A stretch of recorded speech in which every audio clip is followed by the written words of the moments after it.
Broadway doesn't seem to make movie stars anymore. And when I say anymore, I mean like 40, 50 years ago. These days, quite a few plays feature players who are already famous for roles in movies and TV shows. I guess the producers and the investors need the marquee that a Daniel Craig would provide, or Ethan Hawke in the Scottish play by Shakespeare, or even Deborah Jo Rupp from That 70s Show. But you notice once the established name is printed, the next line reads, with a cast that also includes, usually a group of wonderful actors whose names are unfamiliar outside the halls of the equity office. No, Broadway uses stars. It doesn't really make them anymore. Broadway made Brando a star that Hollywood just had to have in the late 40s of the previous century. Marlon Brando rocked the New York theater scene with his portrayal of Stanley Kowalski in A Streetcar Named Desire. Hey, Stella! Hey, Stella! And when it came time to do the film version of Streetcar, no other actor would have been acceptable in the role, not to the audience, and certainly not to the author. Anyway, Broadway made Brando a movie star.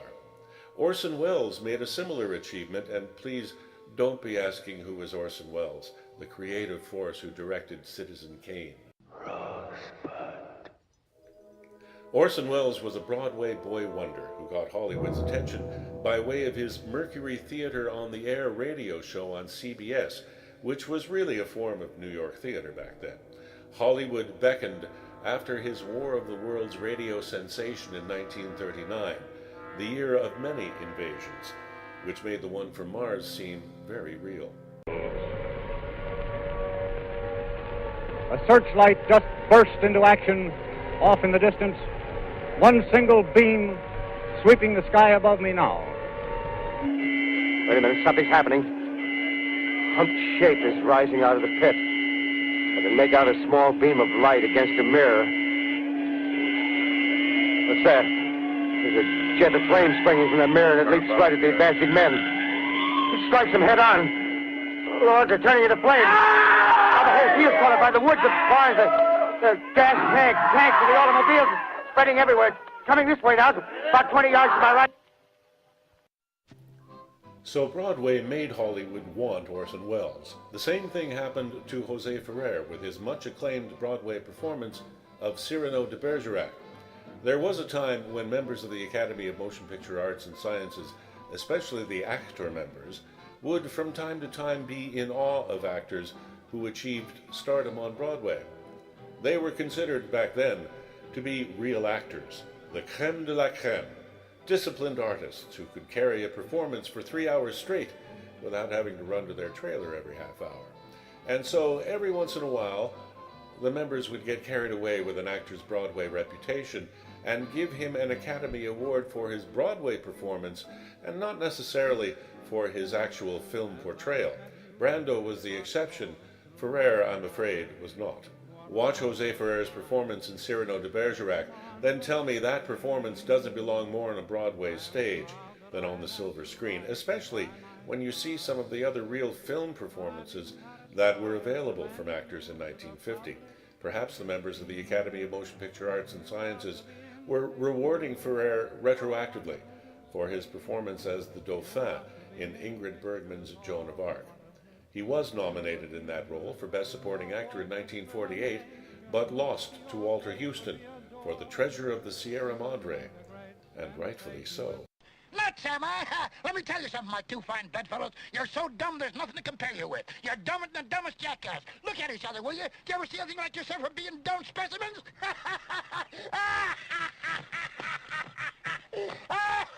You're so dumb, you don't even see the ridges you're treading on with your own feet. There were some very respectable nominations along with José Ferrer for Best Actor in 1950. They are José Ferrer, Cyrano de Bergerac as Cyrano, Spencer Tracy, father of the bride, as Stanley T. Banks, Lewis Calhern, the magnificent Yankee, as Oliver Wendell Holmes, William Holden, Sunset Boulevard, as Joe Gillis. For my money, William Holden's performance as Joe Gillis in Sunset Boulevard was far superior to the role and his performance in Stalag 17, for which he won the Academy Award for Best Actor in 1953.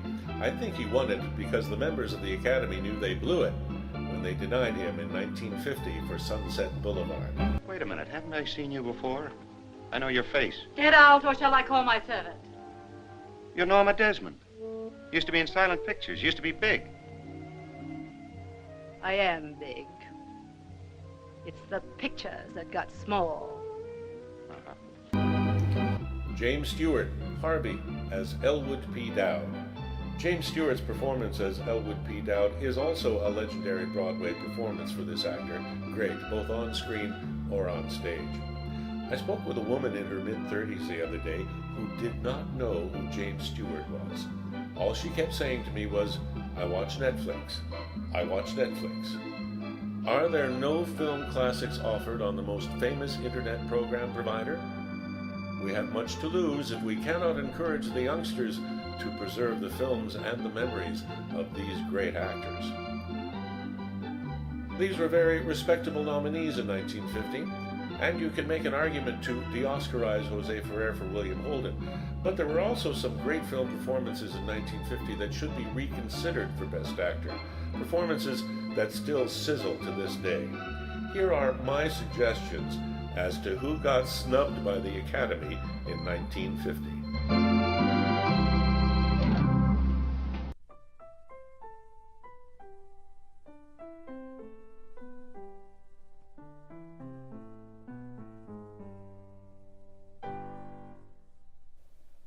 Gregory Peck, the gunfighter, as Jimmy Ringo. John Wayne, Rio Grande, as Kirby York. Sterling Hayden, the Asphalt Jungle, as Dix Handley.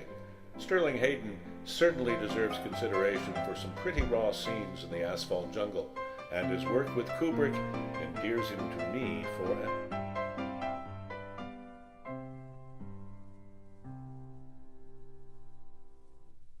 I can no longer sit back and allow communist infiltration, communist indoctrination, communist subversion, and the international communist conspiracy to sap and impurify all of our precious bodily fluids. I'm not going to name a new Best Actor 1950. Perhaps you'd like to make your own choice known. I'd be interested in seeing who you think should get this award. Maybe you think I should not DeOscarize Jose Ferrer at all. After all, he was the first actor of Puerto Rican descent to receive an award from the Academy of Motion Picture Arts and Sciences, but frankly, I believe the first Puerto Rican actress to receive an Academy Award gave a much more compelling on-screen performance in West Side Story. But you can certainly make an argument regarding Jose Ferrer's place in the annals of Latin American history. Anyway, you should go to DeOscarize.com and make an argument, although it would have to be a pretty compelling one. You'd have to be like Jose Ferrer's son or something. Anyway, I can always re-Oscarize, but I do reserve the right to return and make a decision at a future time, especially if no one cares one way or the other. DeOscarize is here to correct an injustice that I feel was done to William Holden, Gregory Peck, or John Wayne. So, I hereby DeOscarize Jose Ferrer as Best Actor 1950 and hope that you will have what it takes to come up with a more deserving recipient to be the new Best Actor of 1950.